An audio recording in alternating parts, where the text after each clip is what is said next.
here in the perimeter, there are no stars. Out here, we is stoned. Immaculate. Hello and welcome. This is the C86 show. I'm David Eastaugh. As you know, we love a special guest.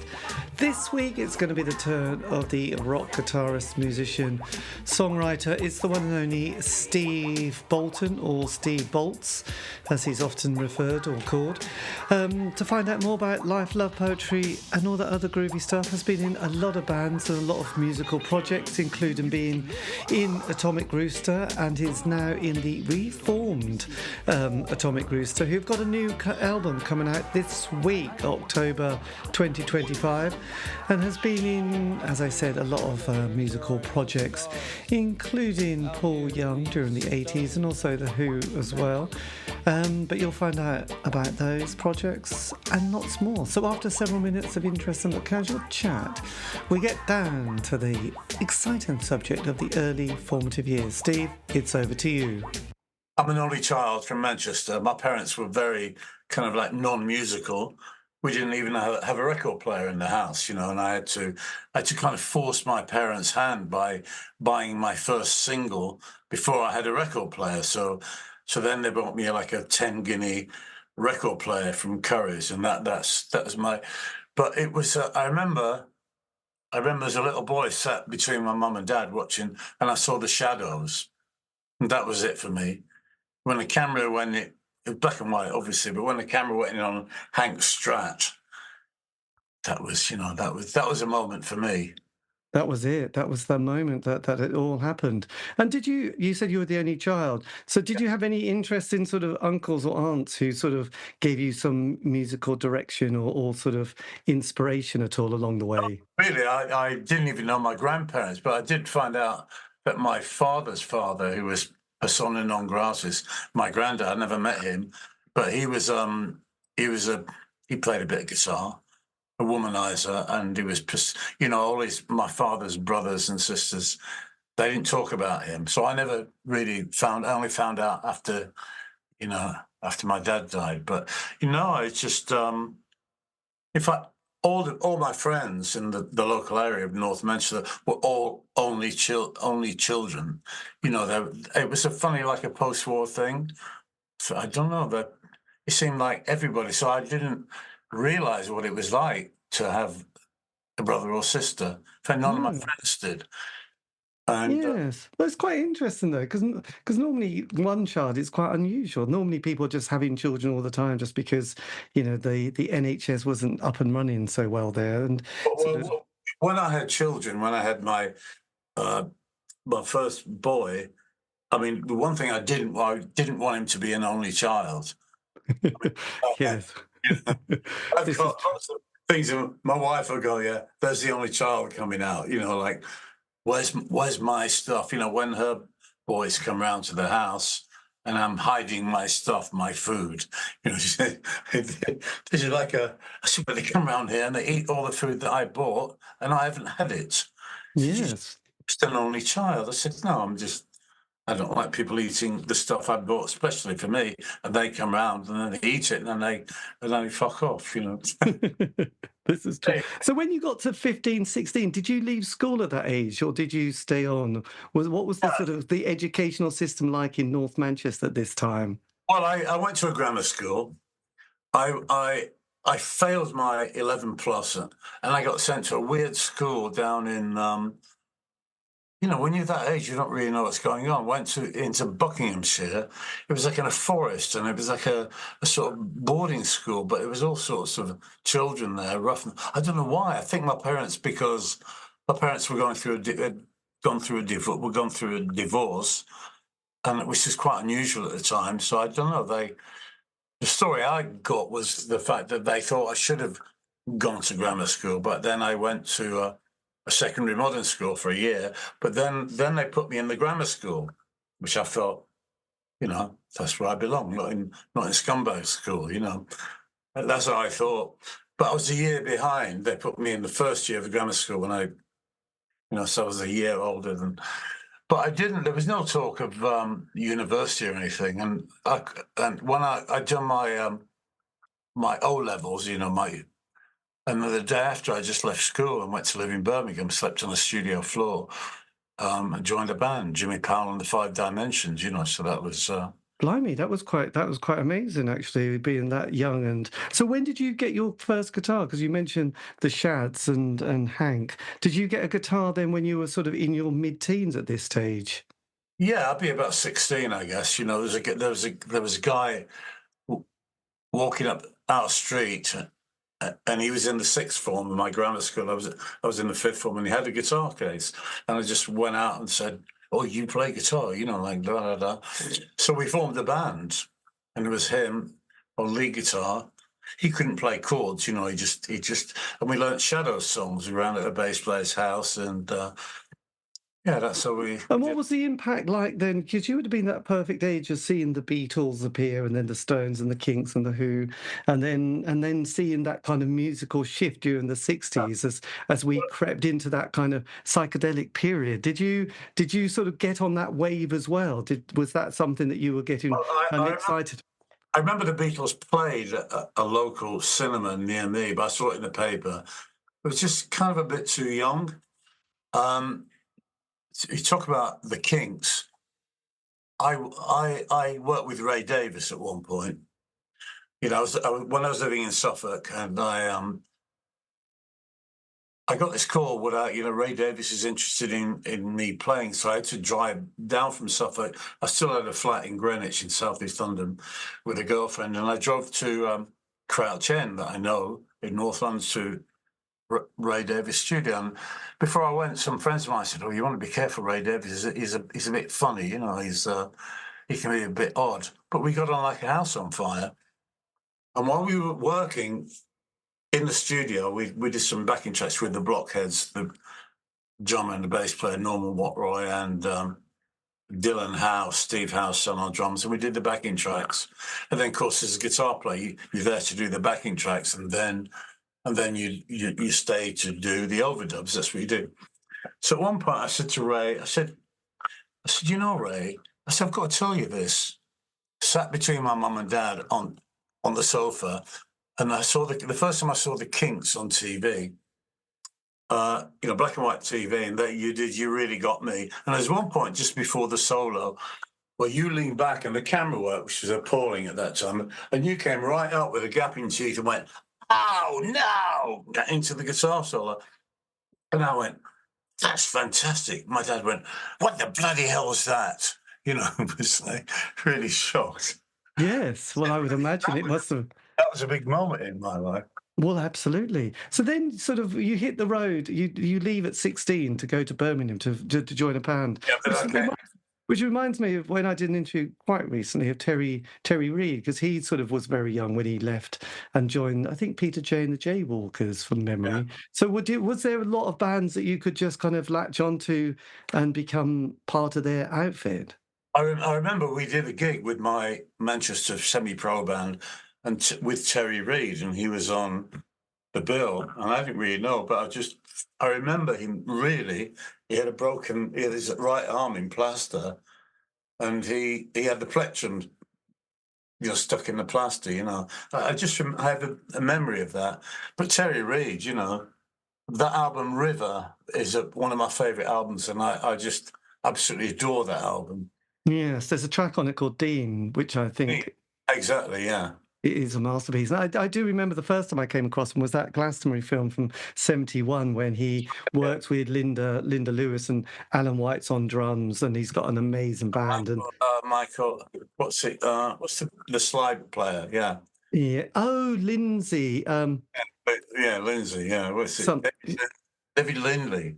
That's the one. Yes. God, this is like pop quiz now, isn't it, really? But yeah, I was kind of mesmerized and I thought, God, this is such a great groove. And it was just brilliant. The film itself was hit and miss, but it was of its time, obviously. But he just sort of shone on that particular kind of occasion. I just thought, I must find out who this man is. Because when he went to LA, he'd slightly disappeared, really. Yeah, he did. I remember back in the day on the old grey whistle test, Bob Harris in LA to do a Terry Reid sort of like interview. And I remember thinking, Terry Reid seems like slightly unhinged, which he probably was. But there you go. But anyway, yeah, so I went to Birmingham.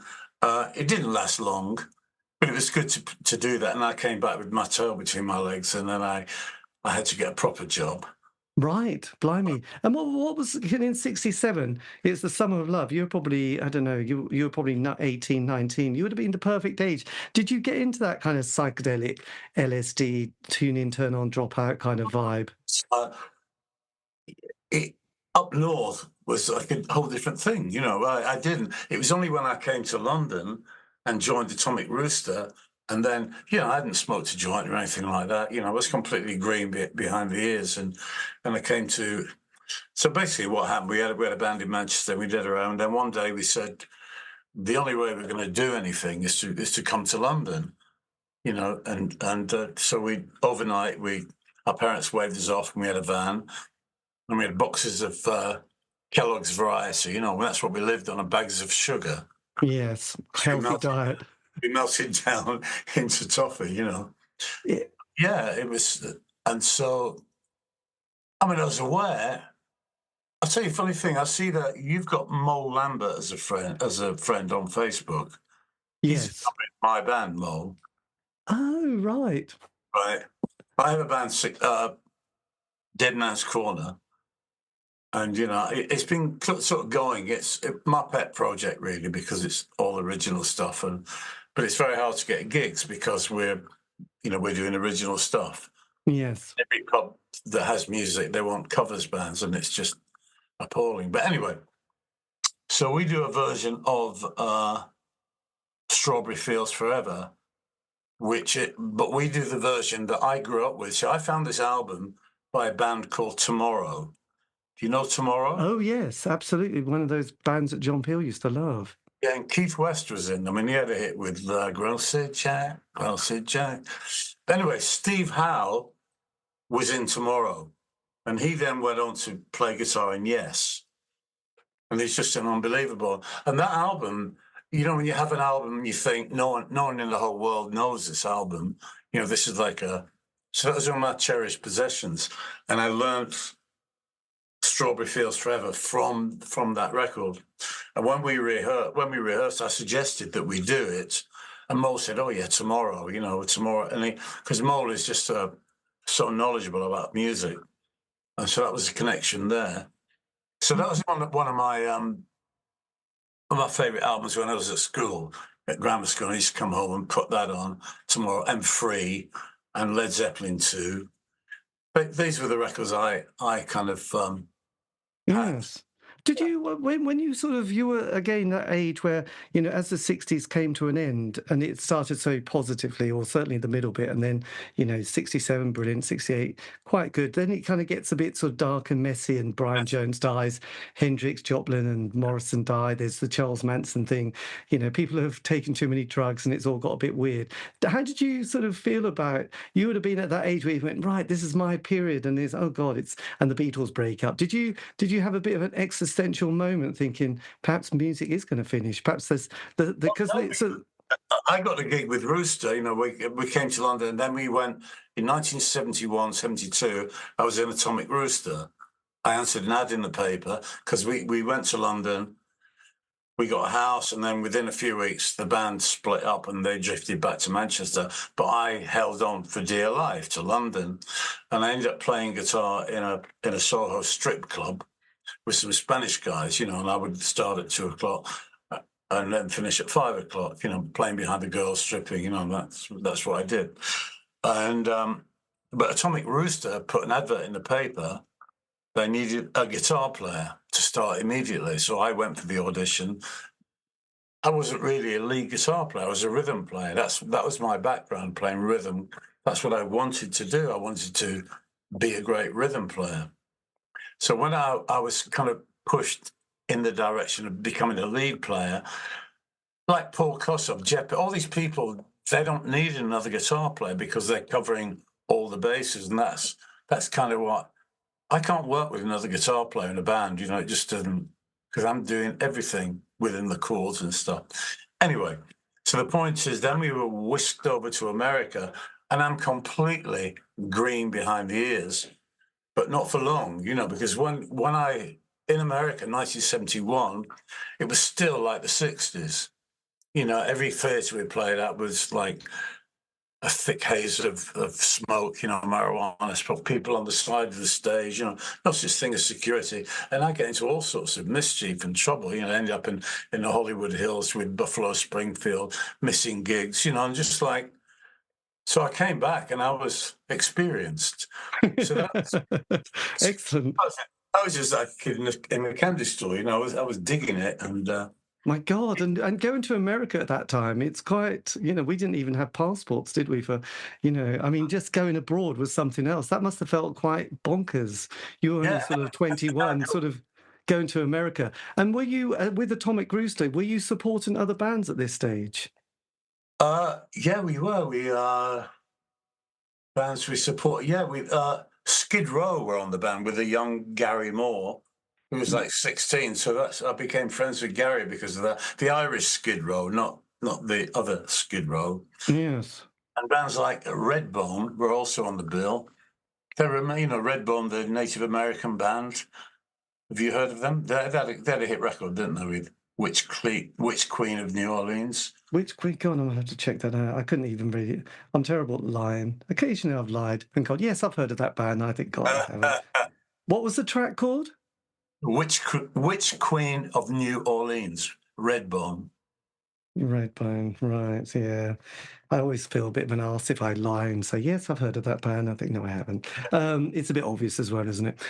So Atomic Rooster, at that stage, that was quite the heavy rock band, wasn't it, at that point? Well, that's it, because I think they were number 2 in the charts. I think basically the guitar player, vocalist, and drummer left. There was a falling out with Vincent Crane, who was... I must say that in Manchester, I used to go to, not attend Manchester University, but I used to go to see gigs there. I used to go, that was one of the places that I would see in the main hall there at Manchester University. And one of the bands I saw was The Crazy World of Arthur Brown. And they were absolutely fantastic. Arthur Brown was just, had the flaming headdress. I think Carl Palmer was on drums, Nick Graham on bass, and Vincent Crane, who was just like a man possessed. And I just watched this. This has happened before in my life, and I'm looking at them. I never for 1 minute thought I would end up playing with Vincent Crane in Atomic Rooster. It just, it never occurred to me. But Vincent Crane was like a mental, like he had a cowl on, a monk's cowl, and he'd melted all the keys on the Hammond, so they were like dripping like candle wax. And it was just like, and Arthur was going with, "Wah!" And I'm like, this is fantastic, Yes. 2 years later, I'm in Atomic Rooster, which is a bizarre thing. The same thing happened with The Who.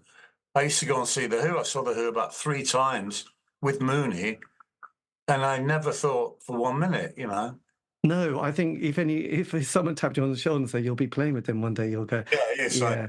Don't touch you'd have been saying, don't touch the brown acid, wouldn't you, really? It's like, what have you been smoking? So with Atomic Rooster, what was that period like for you? Did you worked on their album, was that Made in England? Was that one of the... Yeah. Well, let me just say, you mentioned about the dark side of in the 60s.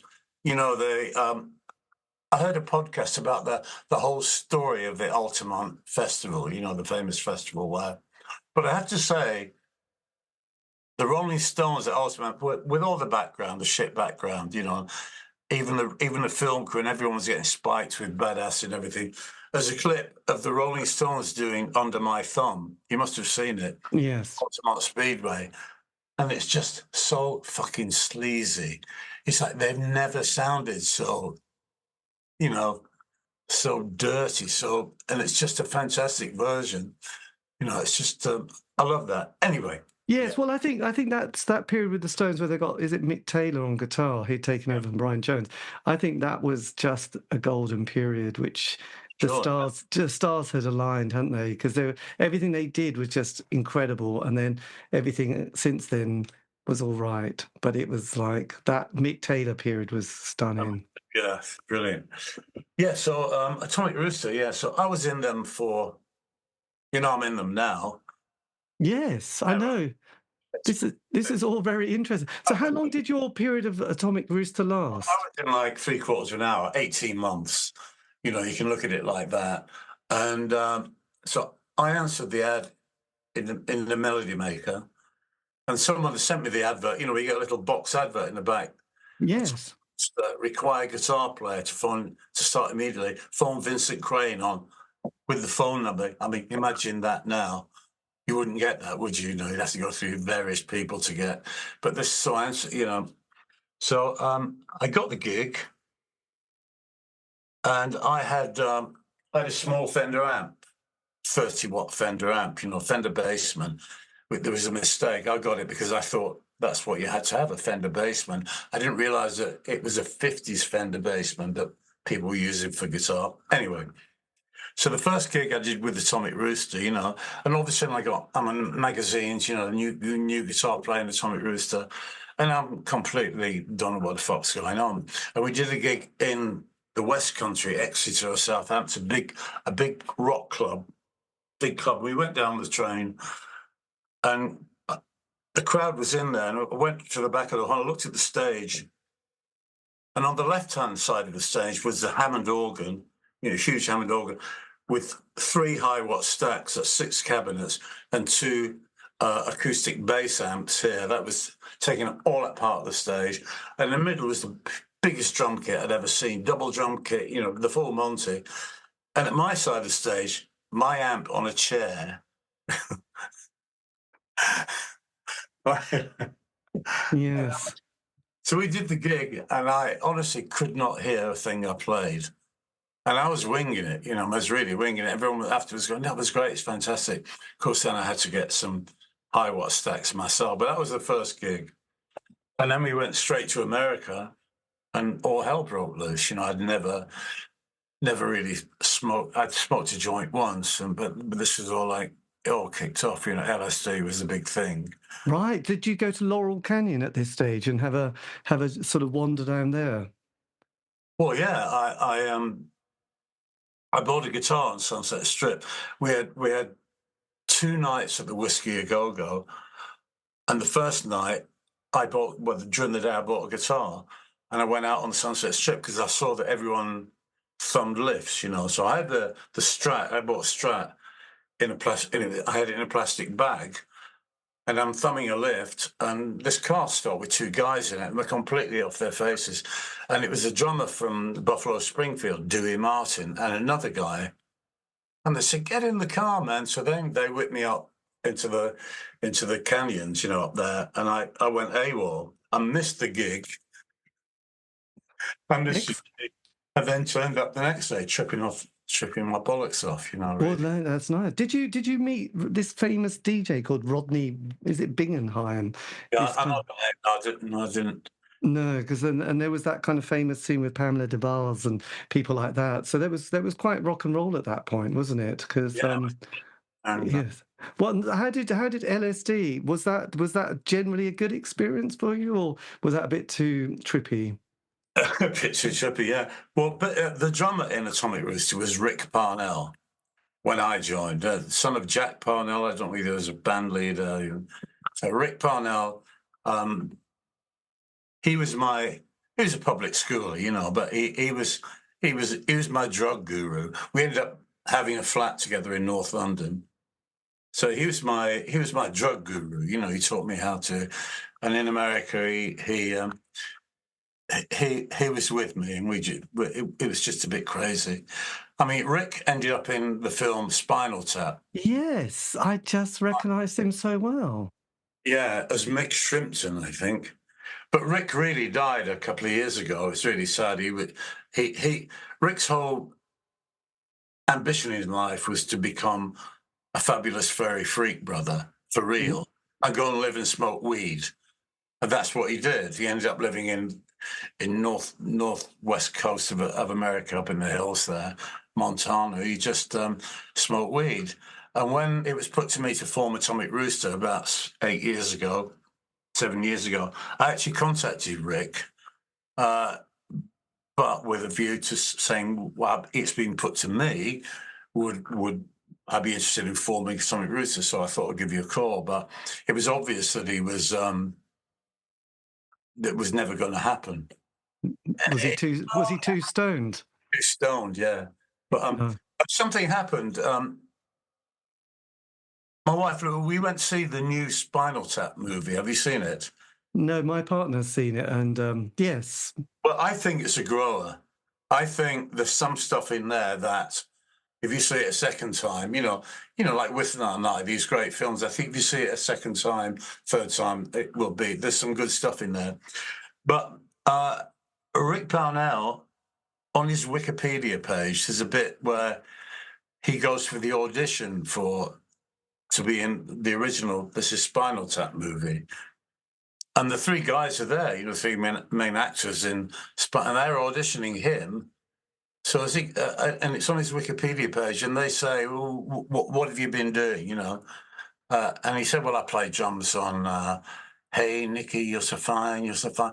He said, and then I was in a band called Atomic Rooster. I didn't really know that. And the three of them looked at each other and went, you've got the job. Blimey. Oh my God, that's amazing. And Mickey as well, which was a Tony Basil classic. That's the one, yeah. Tony Basil. God, that was Yeah, so I was in 3/4 of an hour, through 18 months in the band. But you did this album, didn't you? With quite a new, was that a new lineup almost of the band by then? Well, it was a new lineup. Pete French was the singer. He was carried over from before, and Pete French was in this new version of Rooster, but we decided that it would be better if he just concentrated on doing his own stuff because, but that's another story. And then we were left without a singer. So Vincent Crane said, well, I think I'm going to ask Chris Farlow. And Rick and I looked at each other and went, no, I don't think this will be right, But anyway, it was Vincent Crane's band, and Chris Farlow joined the band. Blimey. I know. And what was he like? And what was he like as a person, Chris? Well, he's still alive, so I had to be careful. Yeah, it's a funny thing. I had not seen Chris Farlow since 1972. And Chris used to have a shop in Islington called Call to Arms. And it's a war memorabilia shop. But his main thing is collecting like Nazi memorabilia. In fact, we used to drive around Europe doing gigs, and he would drive himself in his Range Rover. That's how long Range Rovers have been going. And he would, in his hotel room, he'd have all the leather coats, and he just collected it all, And, I know Lemmy did, but he did it in a slightly groovy way, didn't he? He was quite into daggers more than anything. Yeah, but yeah, I shouldn't say too much. But we were in Poland a few years back. About 5 years ago with Atomic Rooster, and I was at the bar in a hotel, and these Polish guys were saying, Steve, do you see Chris Farlow anymore? I said, you know what?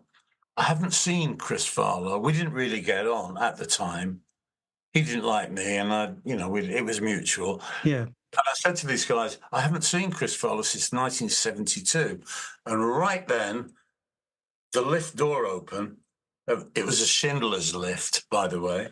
And Chris walked out, and he went, Steve, how's it going? He came up, and I went, it's a funny old world, isn't it? It is a funny old world. You thought, God, spooky. So what was the experience like with making Made in England? Was that a generally good experience?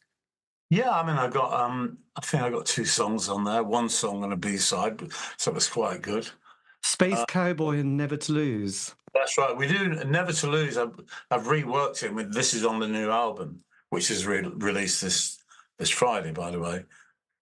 Have you got a copy of it? You haven't? No, I haven't actually. God, there's lots to catch up on. But then, why do you then leave the band after such a short time? Yeah, because I just wanted to. I met a guy. We did a gig in a car park in Belgium with Atomic Rooster, and there was a guy opening up, played acoustic guitar. The guy was Mark Ashton, who had been the drummer in a band called Rare Bird. I don't know, Rare Bird? Rare Bird, Jesus, I'm making notes now, aren't I? Rare Bird, yeah. No, God. He'd got a deal with EMI Records, and he wanted to form a band, you know, and he wanted me to be involved. So I was ready to leave Rooster. You know, I was young and flighty, and I wanted to do something else. Absolutely. And this was Headstone that the band was With Mark, yeah. with the whole lineup. Was that quite a nice groovy scene, by the way, Headstone? It was great. It was a great band. We did 2 albums. We did one album with Philip Chen on bass, and then the second album we had a proper band lined up with electric violin and a bass player from Detroit who jumped ship in the UK, and Jerome. Yeah, it was a great band, you know. And how did you sort of navigate that 70s period? Because for a lot of people I spoke to, it's going well-ish, but then sort of when punk comes along, you know, I know Chris Spedding did quite well with punk, and a few people, but a lot were like, oh my God, I don't. A lot happened in the 70s, didn't it? Musically, a lot of shit happened one after the other like that. So the early 70s, I was kind of like, when I went to London, one of the albums that turned me on was a band called Mountain. Yes. Mountain and Nantucket Sleigh Ride. I love that. And also Humble Pie, Rocking the Fillmore. Dear old Steve. Yeah, Stevie Marriott. And I even got like the same guitar, It Found Me. But then in a very short period of time, then the Mahavishnu came out. Mahavishnu Orchestra, Rick and I were coming back from a Rooster gig in Europe, and we heard the Mahavishnu Orchestra and the whole thing, and then we listened to it on LSD, and, you know, the thing. And then, you know, then Yes, I became a Yes fan in the Steve Howe period, you know, not to be confused with other prog bands like Genesis and, you know, these other prog, because that Yes was something special. Yes, but my I had a brother who was 7 years older, and he had all those prog albums, which I used to sneak in his room and listen to, like, yes, Genesis, Wishbone Ash, Barclay James Harvest, Focus, that famous band. Yeah, all the bands you've mentioned there, apart from Yes, I wouldn't cross the road to see at the time because they didn't have that. They didn't pass the acid test. Right. You know? They were like, it's like when punk came out, and then punk came out. I thought, this is fantastic. To me, like, Nevermind the Bollocks was carrying the torch of rock and roll that had come right the way through and was like a relay torch, you know, baton coming down. And there were so many bands in the punk thing, and then there were all the bandwagon jumpers, all the other punk bands. No, the Sex Pistols, that album is actually a work of art. Mm-hmm. It's almost like the Beatles. It's like they knew not what they did. It just so happened that the thing came together. I mean, Johnny Rotten, the songs are unbelievable. Lyrically and the imagery that Johnny Rotten came up with in those, you know, I thought, and I lost a lot of musician friends because they saw it at face value and said, no, they can't play. And I said, what? To me, this is like hearing The Who for the first time, or Sergeant Pepper. It's just as vital. That's what I honestly thought. Yes, well, absolutely. Did you also at that point like bands like God, no, I've gone blank. Hawkwind. Hawkwind were one of those kind of great bands who straddled the 70s with a bit of prog, bit of heavy, bit of punk. You know, they had, you know, amazing kind of sound and sort of stage. I went to a Glastonbury, well, it was a Shepton Mallet festival in the sort of like 1973. I went and got a lift down there, and Hawkwind were playing on a truck as you approach the festival. And they didn't really have any songs. They just did a long groove, didn't they? And Stacey used to dance naked. Yes. Thing. But we recently did a festival in Kent, and Hawkwind were on there. This is about 5 or 6 years ago. And they had this funny little biker guy at a keyboard, and he sounded like Syd Barrett. And they've got all these songs down. They sound like they were written by Syd Barrett. And so they've morphed into this. Yes. The funny thing, I kind of like, you know, when you think you hate something, you know, like I used to go around to a friend of mine's in Greenwich, and he would say, do you like Gong? And I would go, no, I don't like, you know, because they live in a commune and they have propellers on their heads. And, you know, it's just, it's just like hippies living together making music. So I'm not interested until I played Glastonbury about 10 years ago with playing guitar with a good friend of mine, Richard Strange. And on a Saturday night after we played, I wandered round and I had some pills in my pocket, but I didn't take it out. I was completely straight. And I ended up in this field at the other stage. I thought I'd go and see Steve Hillage. Right, so I knew nothing about gong. So I went to see Steve Hillage, who I got his album in the 70s. You know, he's all right guitar player. I'll go and see him. And it was really boring. But then it morphed into gong. And the whole field filled up, and everyone was like, it was just the most amazing thing. I thought, I like gong. They're the best band I've ever seen, you know. Excellent. Yes. When that happens. You've got to be in the right ley line, haven't you, really?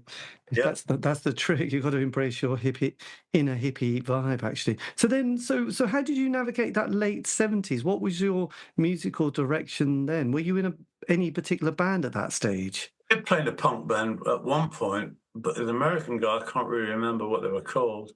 We played the marquee and everyone was flobbing, and I went up to the mic and got some in the back of my throat. I thought, no, I don't like this. Is not for me, you know. Yes, well, no, that's uncouth. I did a session with Rat Scabies from The Damned. I got a phone call, and I went up to the studio in North London. It was Rat Scabies there. He was brilliant, you know. I've subsequently run into him. He was doing a single. It was like a marching single, 1, 2, 3, 4, and he just wanted me to do whatever I wanted to on it, you know. Yes. So at this stage, are you able to keep your head above water, so to speak? Because it sounds like there wasn't a lot happening at this point. Well, no, I sort of stumbled into doing sessions and getting the odd call. You know, I don't know how that happened, because I hated doing session work because it's always you're shoved in a studio and then they expect you to play. You know, they've usually recorded a track, and then you've got to go in there and do your thing on it. It's only the next day when you think about it, think, shit, I should have done that. You know, so I wasn't really made for session work, although I ended up doing a lot of session work. Yes, absolutely. So in the 70s, the back half of the 70s, I did the Headstone thing, and then that kind of folded after a couple of years or 18 months, can't remember.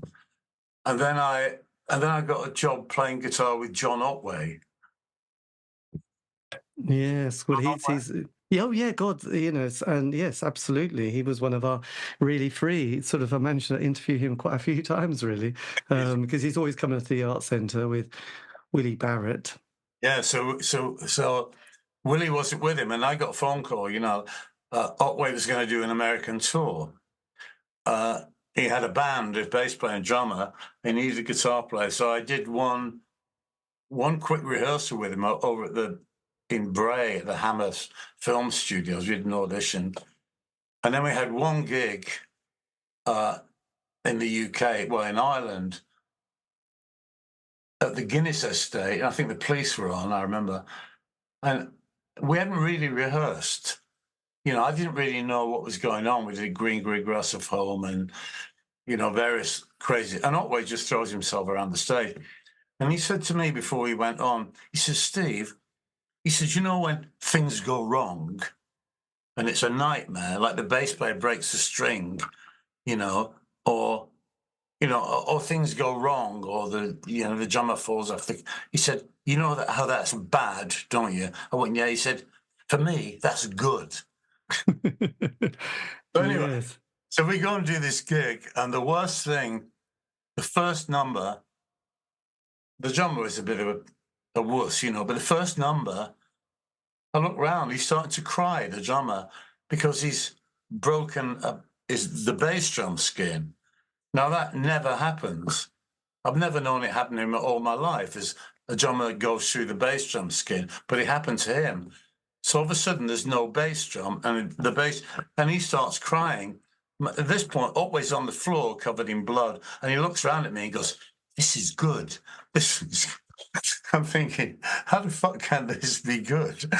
Yeah, but it's just, and then we ended up touring America in a van, like one of those Wile E. Coyote dotted line going all the deep south of America in high summer in a van without air conditioning when the windows didn't open, and everywhere we played, they wanted to kill us. Yeah, so Playing country and western bars and there'd be like rednecks at the front looking at us, going, "You're fucking dead. You are dead." And always go, "This is good." And one yeah. day, while we were touring America with Otway, we went in a studio in Chicago and we recorded a version of "The Green Green Grass of Home," like a punk version with Otway. Why they all come to meet me here? So we did that. And he had a record deal with Stiff Records. And John said to me, he said, "Steve, I've had a brilliant idea." I said, "What's that?" He said, "Every 100th copy of the single won't have a vocal on it or a guitar. And if someone gets that copy, they phone the number and you and me go round to their house and we play it over." So I forgot about it. So I'm in London in my flat. One day the phone rang and it's John. And he goes, "Steve," he said, "we're on." He said, "I'll be round in an hour to pick you up in the car." So I get my 100-watt combo in my Strat, and we get in the car and we drive up to Leicestershire somewhere to a house. So we go to like a normal terraced house, and in the front room, they've got like a Welsh dresser and they've got all the extended family, like the grannies and all the children, everything. And they put chairs around this, just the house front room. And I set my 100-watt guitar amp there, and they got a record player where we can put the record on.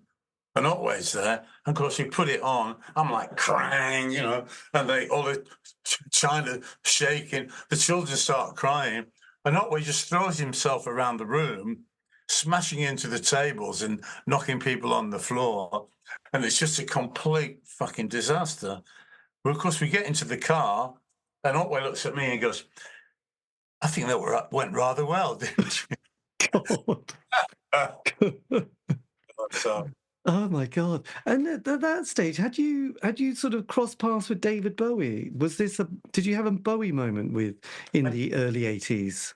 but in the late 70s, I did an album for a guy called Zane Griff, and it was being produced by Tony Visconti, right? So, Yes, dear old Tony from Mark Boland and yeah. Bowie fame. And the keyboard programmer, Warren Cann from Ultravox, was on drums, and Hans Zimmer was programming, because his father invented the Zimmer frame, so Hans has got a rich family, so he had all the equipment, but he wasn't. I mean, I would never have dreamt that Hans Zimmer would turn into the richest man in the world. No, you didn't see that one coming, did you? I didn't see that one coming, no. So one day, Tony Visconti says, "I've got a session for you guys tomorrow." So "I've got a session for you tomorrow. You probably can guess who it's for, but I can't tell you, but you can probably guess."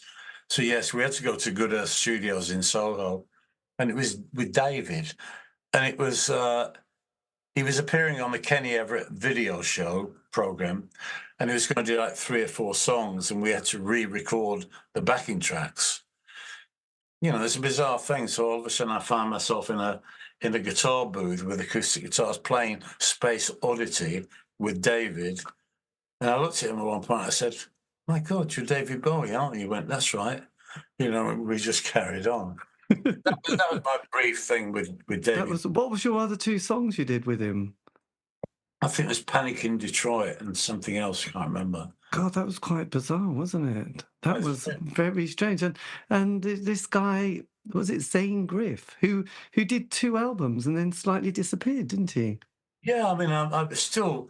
He came over and we did a gig at the Water Rats in King's Cross, and Tony Visconti got up and played bass with us on a couple of songs. It was quite bizarre, Well, I have to say, Hans Zimmer The Zimmer frame. God, it's a cosmic world. Then at this point, I mean, it was kind of interesting in the 80s because then you have the Thatcher, gets in. Then we have the miners' strike, Falkland War, Greenham Common. It's quite a grim time, and musically things But are I was starting to busy. change. I think Pardon? my wife says this. Thatcher was in the country. Everyone was out. I said, but I was busy. You I were think, busy, yes. Well, but also musically, you'd had that post-punk period, didn't you? And that was a bit hit and miss. But then you had people like Elvis Costello and Joe Jackson came along, and then bands like the Gang of Four, and the Fall, and then new romantic stuff started to appear. So how did you navigate into this new world? And also production sounds were changing, weren't they? The gated reverb, and suddenly you had that 80s sound with, Trevor Horn suddenly appeared in the studio, and there was Frankie and ABC. So what was your so 80s so moment? on the Otway tour around America, we had an opening act, and that act was Richard Strange, who had Oh, the Doctors of Madness. yes, I did an interview with Richard who said they were two years too early for punk, but everybody in the audience went on and formed a punk band.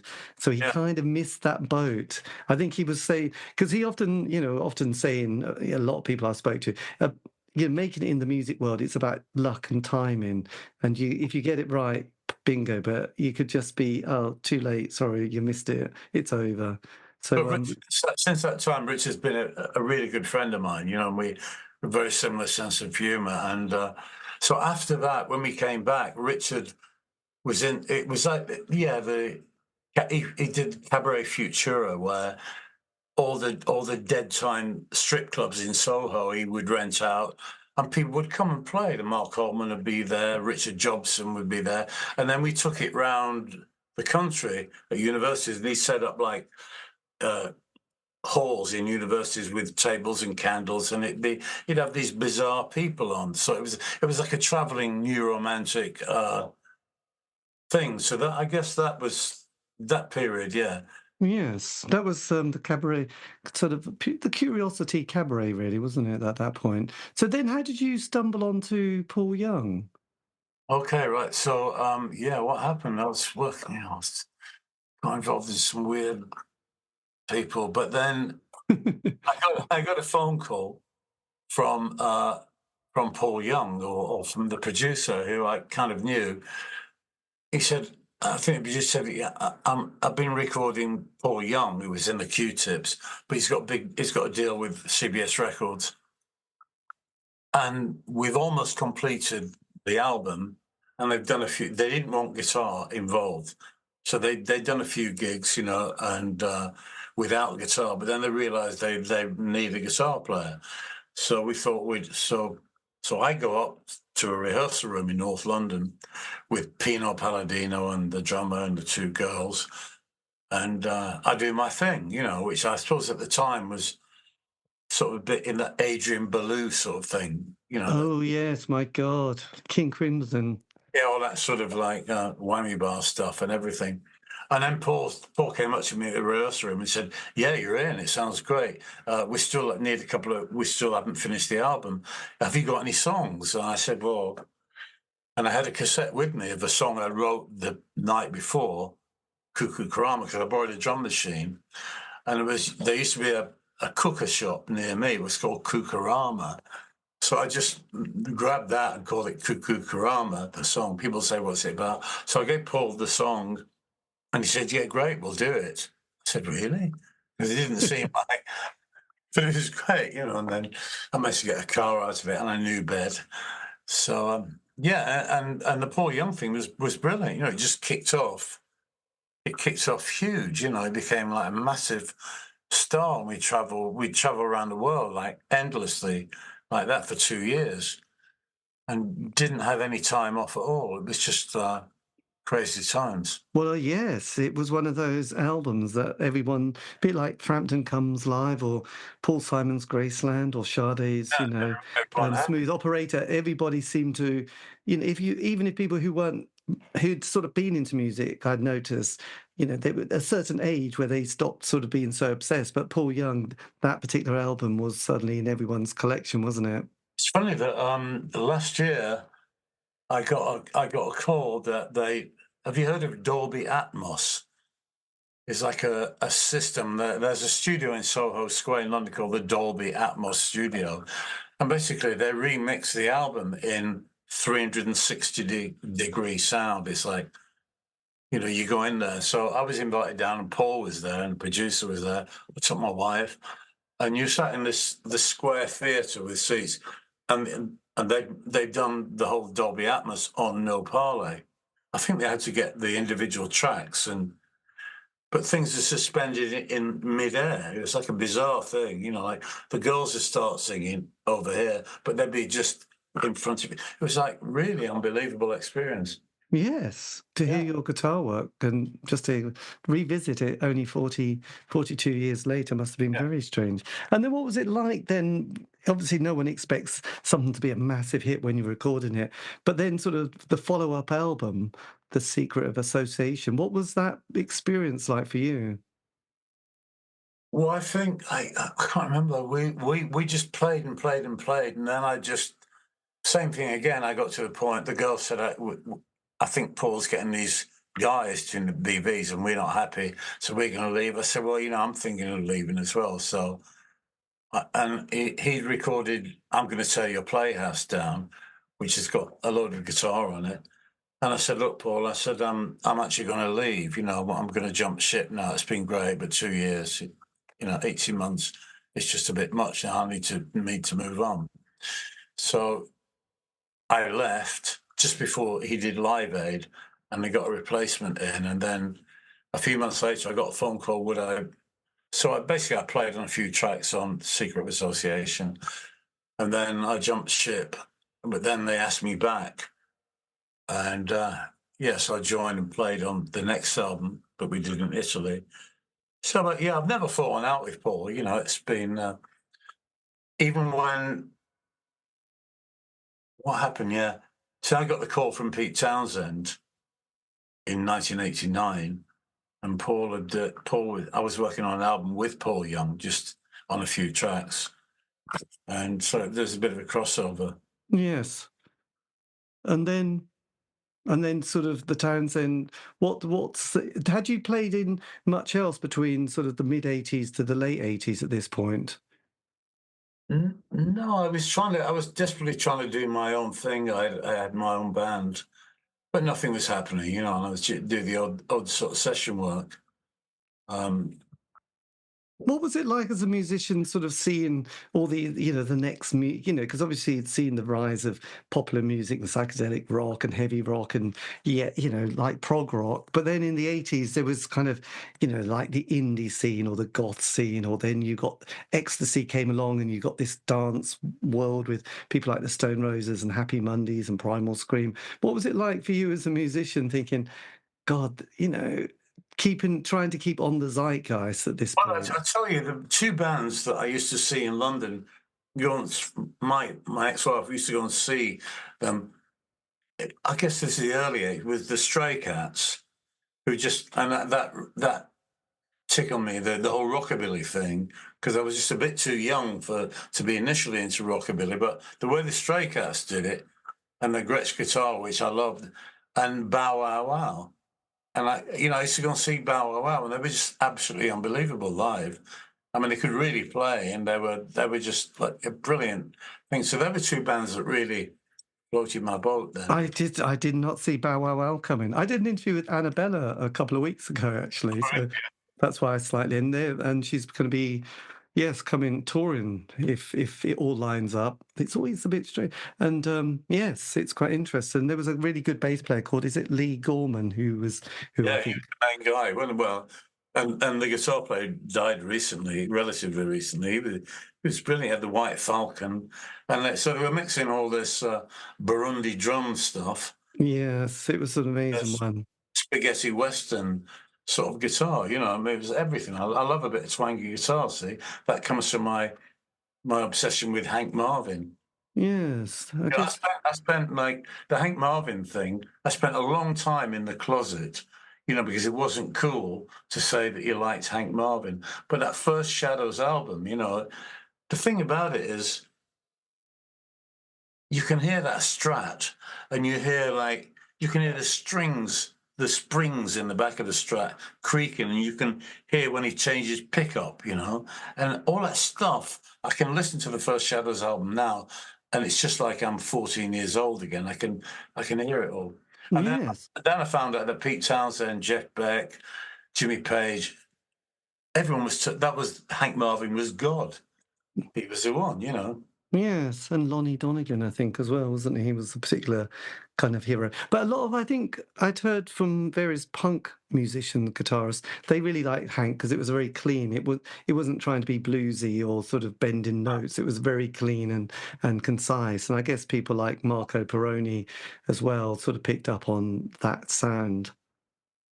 Yeah, I did get. I got a call from Marco Peroni at one point there to join Adam and the Ants alongside him, and they were doing a tour of the States. But I declined for some reason. I can't remember.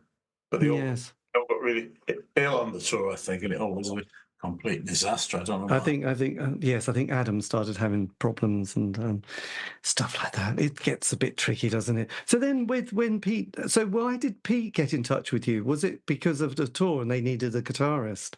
No, I tell you what, this is exactly what happened. Before Pete phoned me up, I was doing some demos down at a studio in Surrey somewhere, and I had Pino Palladino, you know, the bass player to the Stars, who was in. And we're driving down. I'm driving in my Beetle, and Pino's with me, and he said, we're going down the motorway. He said, I was working with Pete Townsend the other day. I went, yeah, oh, yeah, okay, really. He said he was asking about you. I said, excuse me? He said he was asking about you. He said, you know, he said he's a big fan. I said, really? I said, he said, and you know what he did? In a studio full of people, he got on the desk and did a perfect imitation of your moves on stage.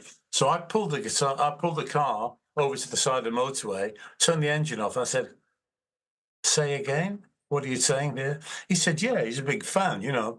So that was in the back of my mind. Anyway, so scrolling forward like 6 months at least, I've got 1-year-old son. I'm living in Southeast London. My wife, who works in Harley Street, was had started an affair with a heart surgeon. I mean, I can't compete with that, you know. I did end up in Harley Street during the day one day shouting, fix this, you know. What, pointing to your heart? Yeah, you know, but there you go. That's another story. Anyway, so one day, I'm cooking some boiled eggs, you know, as you do. And this one day I thought, that's it. Fuck it. I've had it with music. I'm not working. Nothing's happening. You know, I'm living in the same flat with my wife. She's going out every day and staying overnight. I've got 1-year-old son. It's just all shit. Then the phone rang, my landline, and he said, Steve. I said, yeah. He says, Pete Townsend here. I went, yeah, right. He said, no, don't hang up. Don't hang up. He said, I've got a question to ask you. He said, will you play lead guitar for The Who? I'm like, there is a God, you know. Yes. He said, isn't there a problem here? You are The Who. You are the lead. He said, yeah, but I've got a hearing problem. And of course I said, pardon. He said, I'm going to be playing acoustic guitar on this 25th anniversary tour. He said, there are only 2 guitar players in the whole world I would ask to do this. He said, I'm a big fan of yours. I've seen you with Paul Young many times live. And he said, I recognize something in you that I see a connection. I'm going, oh, yeah. So I'm trying to take all this in. As I said, I saw The Who. I've seen The Who smash their gear and with Mooney and the whole deal, you know. And here he is on the phone asking me. He said, so the 2 guitar players, one is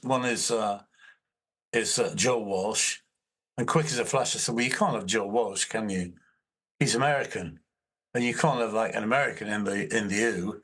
It wouldn't be cricket. He said, yeah, I think you're right. So I got the job, which was, I have to say, is one of the hardest gigs I've ever done.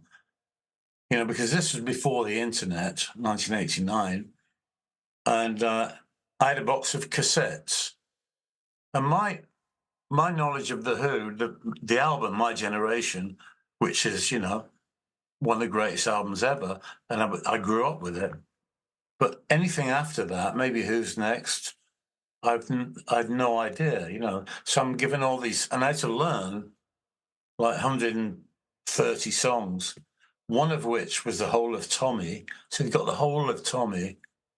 And so he said to me, so I went over to see him in the studio, and he said, okay, this is the brief. There's going to be session musicians. He said, but you'll be down on the stage with us, you know. So I ended up next to John Entwistle, you know, the world's loudest bass player, but the most softly spoken guy, and he said, but I want you to do your own thing. But obviously you have to learn the songs because John, Roger, and me are going to go off around America and, you know, do pre-publicity for the tour. So I had to cover his arse and then it was like, you know, I mean, it's every day. I'm like, my head's swimming with all this stuff. Yes, my God, that must have been a learning curve. Did you sort of find your sort of guitar playing and sort of general musicianship? Did that start? Did you have to just take it to another level? Yeah, I had to, yeah, because it was really great for me, and I pulled it off. Because a lot of chord charts, you know, I had chord charts, you know, even to the first gig, you know, that when you learn a song and you have it written down on a chord chart, it's very hard to like then reach a point where you are not just playing the songs, you're actually playing them, you're performing the songs, you know. But that many songs, you know, I remember we were in a huge rehearsal room in West London, and the first time that they came in, Pete came in, and I had bits of paper all over the floor near me, you know, my head is swimming with this shit, you know. I've told this story before, but I'll say it again. The roadies have built a little gazebo for Pete with a window in there, like sound screens, and where he would stand with his acoustic guitar, you know. Yes. So, and John's turned up, skilly bomb. And I've been told that I've got to be really quiet on this tour. Pete said, because of my hearing problem, you've got to be like small amps, like this big. Of course, that never happened. By the first gig, I'm using like amps the size of that wall, you know, it was just, and I still couldn't hear what I was playing. It's a John Entwistle. No, but yeah, so a minion came around and said to Oliver, he said, Pete would like the band to play the overture from Tommy. And I'm going like, the overture from Tommy, yeah, the overture from Tommy. Okay, I scrubbed it around with bits of paper all over the floor. And Pete's over there. So we run through it. You know, an overture is like a bit of this, a bit of that, a bit of the other from the main body of Tommy, but probably in different keys. Just a bit of this, a bit of Pinball was a bit of that, a bit of that. You know, a bit of Sparks, and in a sort of like 10 minutes sort of like vignette of Tommy. You know, so he's coming up to this bit. You know, the famous Pinball Wizard, Yes. where the band goes twang, and it leaves the acoustic guitar going ding ding ding ding ding ding ding ding ding ding ding ding. So it's coming up to that section, and I'm thinking, I've been doing this, you know, because he's been in America. They've been, you know, like, but now he's here, he'll do it. So I'm like, it comes to this bit, and it's bang, so I don't play. And I look across the studio. Now, Pete's like, you know, this is great, but you got to read him.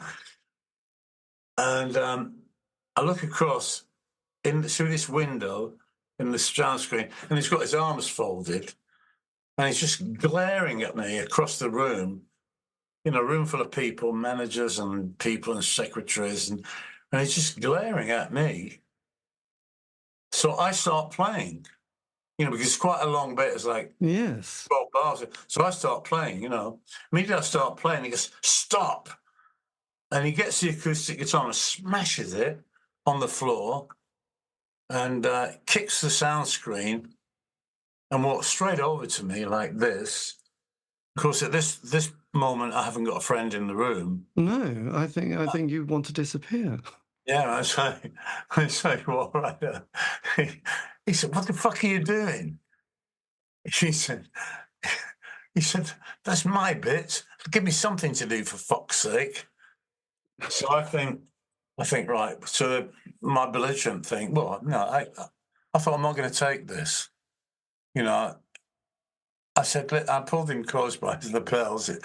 I said, "Listen," I said, "while you've been swanning around America, I've been covering for you as you told me to, and so that bit there that I've been playing because you weren't here, but now you're here. So I didn't do it, and then I looked over and you weren't doing it. But then when I did it, you smashed your guitar. You know what he said? He said, "It's my fucking band. I can do whatever the fuck I want." So that sort of drew the line. I thought, right, okay, right, you know, he just did Yeah. it. He just did it to test me. Jesus, my But God. I didn't. Yes, everyone must have got very hot and flustered and embarrassed. No, not. People were looking away, you know, just Yes, obviously that was that moment you just think, oh shit, this the accountant's looking, oh fuck, don't do this. Yes, God. So how long did that last for your time with the Who? well, it was just we went around the UK, you know, Birmingham, Albert Hall. We did like 5 nights at the Albert Hall. We went obviously around the States, all around the States. It was it was supposed to go on around the rest of the world, which if it had have done, I would have been all right financially. But you know, if it had gone to Australia and around Europe, I probably could have bought a house. But it didn't work out like that because I think he'd made enough money for Roger and Pete and John.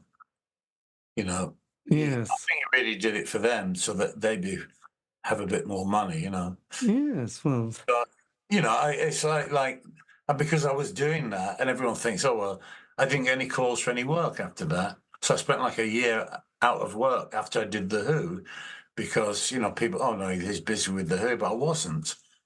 You know, I just my God, that was so much work though to put into that period to learn over 100 songs just to go, I mean, well, I didn't. The fact that I didn't get a phone call afterwards, you know, but that's what Pete's like. You know, he doesn't bother with people like that. He's not very sociable, and but I knew that I'd done the best I could. And well, not. I think I'd done it. You know, there's a live album, a double album of it. You know, I heard a bit of it the other day. I thought, "Thinking about the guitar, that's really good." Although I say it myself, so I knew I'd done the best I could. yes. So then how do you navigate the rest of the 90s? Are you back on the kind of like just trying to get, session work and Yeah, picking up bit. I did a few great albums. One was a French guy, William Sheller, and we ended up spending like a year doing his album down at Park Farm in East Sussex, and it was a great experience. You know, that's probably like he was a reclusive French composer, and he wanted to make a rock psychedelic album, which his record company hated. And this guy's like a big cheese in France in the classical music scene. But we did this album and it's great. It's one of the best things I've ever done. But no one will hear it because it's French language. And Yes, that is always. And what about Belinda Carlisle? You toured with her as well, didn't you, at this yeah, stage? well, I did. Yeah, I got a phone call. We did some stuff with Belinda Carlisle. That was a tricky one. Yes. Why was it tricky? I don't know. It was. I was surrounded by people that there was a keyboard player there, and they were giving me a hard time because they thought I should have not be just plugging into an amp. You know, I should have like a MIDI rack of all MIDI gear, computer gear. You know, but it didn't work out like that, and it was good. Yeah, I did my thing. I enjoyed it, but I didn't want to carry on doing any more. I think we did some gigs around the UK, opening up for Rod Stewart. Yes. And well, she had some big hits, didn't she? She was a very anthemic sort of pop artist, Yeah, really. Yes. And then you sort of work, there's quite a lot of different people, including Scott Walker. What was that like, his mid-90s period? well, yeah. I mean, Scott Walker. You know. he's the man, isn't he? The Walker Brothers and all that stuff, and Scott too, Jackie, and all that sort of stuff. Yes. It's a funny thing that when I was with Paul Young, we were looking for songs for him to do, covers, because he was doing lots of covers. And there was one song by Scott Walker I think it's Scott too, called Both of Us or something. You've got to choose. You just can't have the two of us. Make your fickle mind up. So now I mentioned this to Richard Strange, my friend. He said, dear boy, he said, I love that song. Make your thick old mind up. I said, no. I said, you just ruined that song for me because make your thick old mind up. Anyway, so I'm in Deptford. I'm in a pub. There's a bit of a jam session going on, so I'm playing there. And as we're packing the gear up, the drummer's packing the gear up. So I just, I mentioned to the drummer, as you do, I said, what are you up to at the moment? And the drummer said, well, I've been doing this album with Scott Walker. And my ears pricked up. He said, but it's not going awfully well. We've been in the studio now for weeks and we haven't got one track down. Now, I'd heard that Scott on a previous album would only speak to the musicians in hieroglyphics. And of course, none of the musicians could read hieroglyphics, so that didn't go really well. And so I said, oh, well, if there's room for it. He said, yeah, I think we could do with some large guitar on it, So I forgot all about this. I forgot about it. A couple of months later, my phone rang, middle of the day, and this very posh lady said, is that Steve? I said, yeah. She said, is Kathy Nagus Fancy here? I said, excuse me? She says, Kathy Nagus Fancy. She said, I manage Scott Walker. I said, oh, really? Okay. She said, and Scott was wondering if you'd like to play in his latest recording. I'm like, might do. Yeah. Tell me more. Yes. So she said, so I had this bizarre, the whole thing with Scott Walker was a bit odd. But she said, okay, Steve, can you be at Rack Studios in North London next Monday, 10 o'clock? I said, yeah, I'll be there. She said, Steve, before you hang up, have you got one of those big box things that makes a loud noise? I said, what, like a guitar amplifier? She said, yeah, that's right. So will you bring that with you? I said, yeah. Yeah, of course I will, So anyway, so I go up to Rack Studios, and the other musicians, apart from the drummer, are like proper session players, like they play golf and they smoke pipes and they got a double bass, and I'm just in the corner with my amp, And it's further complicated by the fact the producer of this album is Brian Gascoigne, who's the identical twin brother of Bamba Gascoigne. You know Bamba Gascoigne? Yes, absolutely. Yes, he was yes, on the 70s. I've got Bamba Gascoigne looking at me, but it's not, it's Brian. He goes, Steve, am I starting for 10? Anyways. Great to have you here, Steve. He said, we haven't got any songs down yet. I said, yeah, I've heard. He said, but Scott should be here soon, and all great. So I said, so I'm sat there, and then I get a tap on the shoulder, and it's Scott Walker. He's there, Scott Walker. And I'm looking at him. He's got a bit of a comb over, but it looks quite okay. Possible. Times of madness, He said, Steve, great to have you on board, man. Great. He said, we haven't written any songs yet, but we're going to write some now. Thinking, yeah, okay. He said, by the way, did you bring your big box? Your big box thing? I said, what? My guitar amplifier? He said, yes, great then. I thought, ooh. Yes. Walking, he played bass. Why is he saying, did I bring my big box thing that makes a loud noise? It was so fucking bizarre, So what were those sessions like then? Well, I think I only ended up on one track, and it's very avant-garde. He came in and he'd written out, he said, Steve, we've written a song now. I've done some. He said, you read chord diagrams? I said, yeah, absolutely. He said, well, I've got these two chords. He said, I can't play them. And I looked at it. I said, I don't think I can play them. They're like two fingers here and one right down here. He said, not only that, could you slacken all the strings so they're hanging down off your guitar? I said, what? So basically, I ended up just making a noise, And I think I'm on track. That's me at the left-hand side of the stereo going. So I was really upset, Then they all went down the pub and got really pissed. And I drove back, and my big moment with Scott Walker was like, I was so fucking angry, Yes. When I got to my house in Greenwich, I punched the steering wheel on my Beetle and broke it. I was that pissed off, because it was such a bizarre experience. What was the track? Was that the album Tilt that you were on? Boltz, yeah, I don't even know whether it was just a bizarre situation.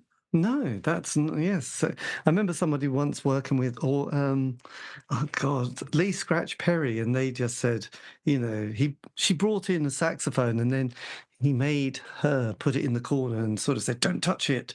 And she was thinking, "Well, I don't know what I'm not supposed." It was like it's the devil. It's cursed. It's like, oh fuck me, this is not going well, is it? There's a great documentary in the 80s of Lee Scratch Perry in his shack on the beach doing mixing, where he's just spinning around. When you had the old mixing day, he's just hitting the echo and just completely bonkers, isn't he? Yes, I think she quickly, grabbed the saxophone and disappeared before anything weird happened. So there you go. So then after that, how do you then navigate into the millennium and that next decade? Well, to be quite honest, it was, things are getting a bit slack. Things, are tricky, but got tricky. So where are we now? I don't really know what happened. 2000. What was your 2000s like? Yeah, I was living in Greenwich, doing session work. What was I doing? I think I blanked that all out of my mind, I think, Yes. Were you getting bands together or just keeping slightly ticking over at this stage? Yeah, what I did was I then... Acoustic guitar for me was an instrument of torture. You play that for pleasure. I mean, I would write a song on acoustic guitar, but then I put it to one side. But then I decided that I needed to do some gigs, solo gigs. So I decided to do... So I had been playing in a covers band, a rock covers band in Southeast London. And so I thought, well, I did some busking in Greenwich Market, which I'd never done ever in my life. People said, "Oh yeah, I started off busking," but I gave it a go. And I thought, so I went into Greenwich Market. I've got a National steel guitar. I didn't have any money, and I went into the market and I played some songs, and I made 50 quid in like an hour and a half. I thought, this is great. This is like a moment for me. I didn't have money, and then I went in and played some songs, and then I had money. This is like a major thing for me. I thought, this is brilliant. I'd never thought of doing it. So then I thought I'd try to procure solo gigs, which I still do now. I do a solo gig. The first solo gig I did was up in Suffolk when I rented a cottage up there. And I went in a pub and I sat down on a stool because I thought that's what you did. Yes. But then I soon realised that I'm not one of those fancy acoustic players. I just lay into it. So I lay into it in a sort of like my own irreverent way. And so now I've got like about 300 songs in here. And that's what I do. I do solo acoustic gigs. But I stand up and have a long lead, and I can go out into the audience and I tell them stories. Excellent. And all the songs I do are songs that mean something to me. I don't just do a song because I feel that that's what people want to hear, like Brown Eyed Girl or whatever. I just do. In fact, I did one last week at a folk basement bar, and it's great. I just talk to the people and tell them stuff, and I have no fear, because a lot of musicians, guitar players, they would never dream of doing a solo gig. To them, it's like, how fucking scary is that? I will go on a stage with a band. But to actually be in a room full of people where they're all looking at you and have to entertain me. But to me, it's like I love it. And if things go wrong or there's something happens in the audience, I will just use it. Yes, absolutely. And then you get the call for reforming Atomic Rooster. Was that a surprise when that sort of call came It through? was this agent that specializes in not tribute acts, but with bands with maybe one member or something. I got this phone call from the guy.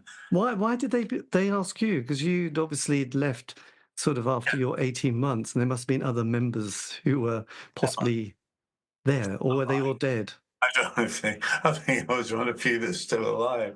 No, but this agent phoned me up, said, Steve, he said, I've been asked if I could provide an Atomic Rooster tribute act. And he said, so I thought of you and I gave you a call. I said, I can probably do better than that. He said, would you be interested in reforming Atomic Rooster?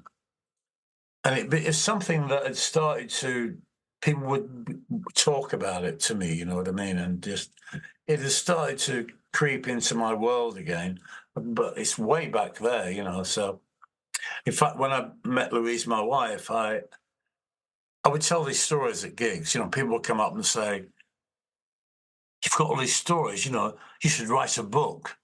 I said, well, that's not going to happen. That's like tedious. It's just like a thing. And I thought, well, maybe I could do like an evening with. Yes, this is much easier. So I asked Louise if she would marry me. I really, I wanted to marry her. And she said, well, I will marry you on one condition, that you do this evening with. So I was living in Whitstable in Kent. And so I booked a hall. And I got set up, but it was like 9 months hence. And in the back of my mind, I thought subconsciously, this is never going to happen, But then the day came. I thought, I must do it because it's the only way she'll marry me if I do this. So I sold tickets. And I had a friend of mine who's a TV comedian. He introduced me, and people there, it was laid out like a cabaret club.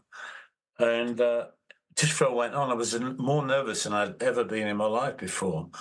And I just, I went out there. I just wanted a big hole to it. And I just started talking to the audience about my life and stuff. And I sort of guided it into the depths of my drug addiction, my cocaine addiction, and everything, how now I'd come through the other side at long last. And yeah, it was even made people cry, so it was quite a good thing to do. Yes. And so because of that, I had to talk about Atomic Rooster. So that was coming up in my mind. And so I phoned Pete French up, who was a singer in my first part for Atomic Rooster. And I also spoke to Vincent Crane's widow, if she would mind if I used the name Atomic Rooster, and she was absolutely fine with it. So I got her blessing and we did it. So we went through we got a couple of different keyboard players and drummers. And, but singers that don't play an instrument, are very difficult to work with. And so the version of Atomic Rooster now, where the hammered organ player, he sings, he's a fantastic singer. Yes. I just love the music. It was starting to go on my nerves. The music was starting to go on my nerves.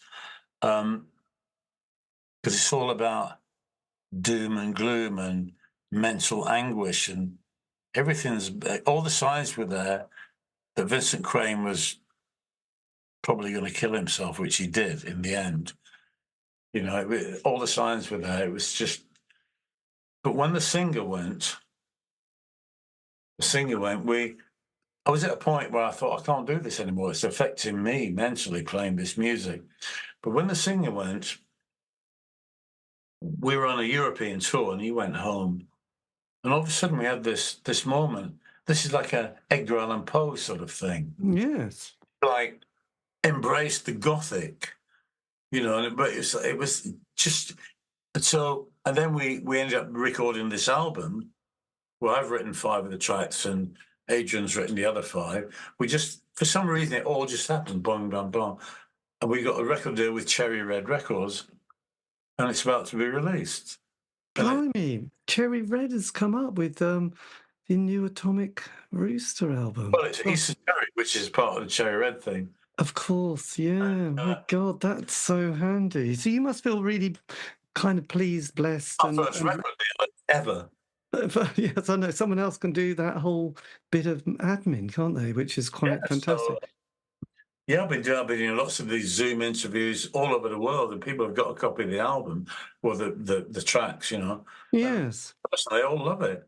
And But but it's interesting because I just do notice that, like when bands have had that moment, and they've got their fans, and then after, basically a lot of bands have a 5-year narrative, from the 80s indie world, they get together, 12-month honeymoon period, John Peel plays it, or one of those sort of specialist DJs. They get a John Peel session, they get the first album out, they get the transit van, go around the country in their, all the little clubs and stuff. The second album, things are going really quite a bit better, a bit of a bigger bus, and that's good. But by the third album, there's tensions, there's a lack of money, people are just fed up, and that's kind of, and also often fans have moved on by then as well. I think a lot of people go, God, no one really wanted the fourth or fifth album from this band, but the first couple were just brilliant. But then, when decades pass, they can often say, God, I'd love to sort of rediscover that and also go and see so them now live. we've done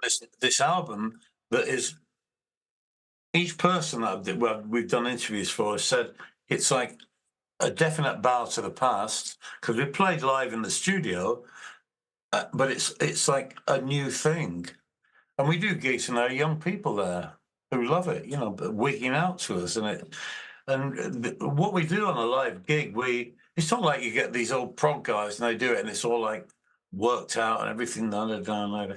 When we go on, it's a living, breathing thing, and we can go off out there and then come, paint ourselves into a corner, and then look at each other and go, let's get back, and we come back. And the audience can see that because we're laughing at each other, we're smiling. That we Yes. steer this crazy cosmic thing back to where it should be, so we can finish the song, And then we finish, we're like, whoa, okay. Don't know what happened there, but everyone's going. And, we played about 2 months ago, I got a phone call from the drummer who handles a lot of the business. He said, Steve, this Saturday, you free? I said, well, yeah, I've got a gig. But he said, Atomic Rooster have been asked to step in for Arthur Brown, who's still gigging, Europe's biggest heavy metal festival in Czech Republic. I said, well, we're not really heavy metal, but so we flew. What happens? We fly over to these places, and we don't have our own equipment, just the guitar. So we flew to Prague, and then we had a 2-hour drive to the depths of Czech Republic. But it wasn't Europe's biggest heavy metal festival. It was Europe's biggest death metal festival. Oh, interesting. So, I quite like death metal. It's so stylized. Everything's got to have drop tune. It's like, you stop, Jesus Christ, cock. And, it's all like, it's so blasphemous. Yes. And it's a blazing hot day. We go straight to the festival. I've been up since 3:00, and we fly there. But instead of going to a hotel, we walk around and we're taking it all in. We go on in the evening. We follow a Japanese death metal band, and it's all like that. And everyone's got devil horns on, all shit. I'm thinking, I don't know how we'll go down there, but they absolutely loved it. And we saw that Atomic Rooster has got this new audience, and we're really excited about this album. Well, yes, a bit of death metal. There's nothing like getting the death metal audience. But you've got quite an intense tour coming up, haven't you, in Europe? Yes. Yeah, a couple of months, but we are coming back a couple of times. And then we've got a UK tour end of February, I think. Right. What's it like, going abroad now and touring? Is it, because quite a few musicians go, God, I can do quite a few dates in a row, but then I need a good bed. I can't do it for months on end. Oh, we have an agent in Italy, and he's brilliant. He's like a big Peter Grant type, and he drives us around in his son's in this van with windows. And we've got 3 rows of seats. and we have I have an amp that I use over there. It's not ideal, but we try the mileages, the drives are quite. They can be anything like between 500 and 900 kilometers a day. Yes. From look, this Saturday, I fly to Germany. We do a gig in Germany. Then the next day we're in Italy. Then the day after that we go up to Vienna, and then the day after that we go up to Lithuania. But these are all and we're driving, so you have to get into you have to zen, and just get a good book or something on Netflix on your phone, because we are hours in the van. It's great. We love it. Yes. We all Oh, really. absolutely. And does I remember Lemmy from Motorhead, just saying the importance of your European audience, the merch store. Are you sort of finding that people are really desperate for product, new as well as old, as well as T-shirts? T-shirts and all that. Well, we're not selling old product. We're selling. We've got this new up that Esoteric Cherry Red won't do vinyl for this album because they're not sure how it's going to go. So we've got we've had to buy CDs off Cherry Red. They'll do all the publicity and everything, but we've ordered vinyl for because we think our audience will buy vinyl. So we pay for that ourselves, and we got a really good deal in Europe. We're paying I think €8 for a vinyl album, which is good. We can sell up to 25, at least. Yes, well, absolutely. This is all very good. No, I haven't. I will check out this album actually, and yes, find it. So then next year you got Britain going around the UK. How many dates is that? Well, it's just 2 weeks worth. But Just every day, two. Scotland, London, Brighton. Excellent, excellent. And then what's your plan for 2026 after you've We were supposed to be doing an American tour with Rooster, but the singer didn't want to do it, and he pulled everything to try and put a spanner in the works. So we're hoping that may happen next year. Yes. Is it just easier being a four-piece? Oh yeah, without a singer there, who just just doesn't know what's going on. We'll just start singing at inappropriate moments. Say stuff like, yes, the next song I'm going to do is, and we got the next song I'm going to do. This is what we're up against. Yes. You better go home, and he agreed. He said, "Yeah, better." So then we carried on without him, and the organist Adrian stepped up with the most amazing rock voice. So we're all good. And that was me in conversation with Steve Boltz talking about his life in music. I will put a link to their, I think, Facebook page for that's Atomic Rooster. This has been the C86 show, David Eastaugh. If you want to contact us, you can on any of the social media platform sites. Just do C86 show. All these interviews have been archived on Spotify, iTunes, Podbean. And yes, apart from that, have a great week. Stay safe.